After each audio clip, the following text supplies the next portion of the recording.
राष्ट्रवादीच्या एकत्रीकरणाबाबत अजित पवारांनी 14 निर्णायक बैठका घेतल्याची माहिती. मंगळवारच्या बैठकीत एकत्र येण्यावर सहमती झाल्याची ही सूत्रांची माहिती.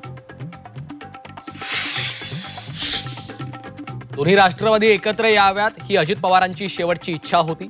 झी 24 तासवर अंकुश काकडेंची माहिती. 12 डिसेंबरला दोन्ही राष्ट्रवादी एकत्र येणार होत्या. दादांच्या वक्तव्याचा दाखला देत काकडेंचं विधान. राष्ट्रवादीत उपमुख्यमंत्री पदासाठी हालचाली सुरू.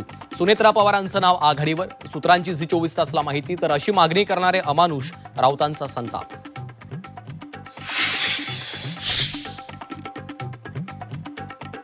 बारामती एअरपोर्टवर रडार तसंच एटीसीची यंत्रणा नसल्याचा संजय राऊतांचा दावा. विमानतळांवरील असुविधांबाबत डीजीसीए काय करतंय, राऊतांचा सवाल. अजितदादांच्या निधनामुळे राष्ट्रवादीनं झेडपी निवडणुकीचा प्रचार थांबवला.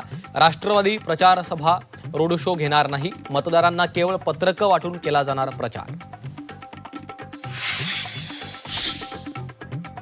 मुंबई महापौर निवडणूक 10 फेब्रुवारी नंतर होण्याची शक्यता. अजित पवारांचं निधन आणि आंगणेवाडी जत्रेमुळे निवडणूक लांबणीवर. तर महायुतीत एकमत नसल्याचा संजय राऊतांचा घणाघात.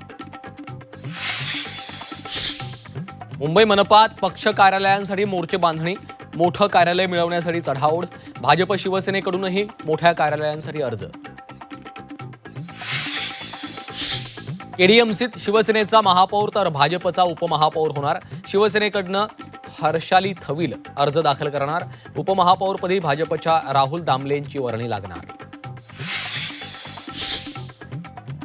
प्रशासनावर आर्थिक शिस्तीचा बोजा वाढणार. 2025-26 साठी निधी वितरणाबाबत परिपत्रक जारी. आगामी वर्षात बजेटमधील निधी वितरणाला कात्री. आणि नाशिकमध्ये पुन्हा वाहनांची तोडफोड, गोळीबार. छत्रपती शिवाजी महाराज चौकातली घटना. तोडफोड करणाऱ्या संशयितांचा शोध सुरू.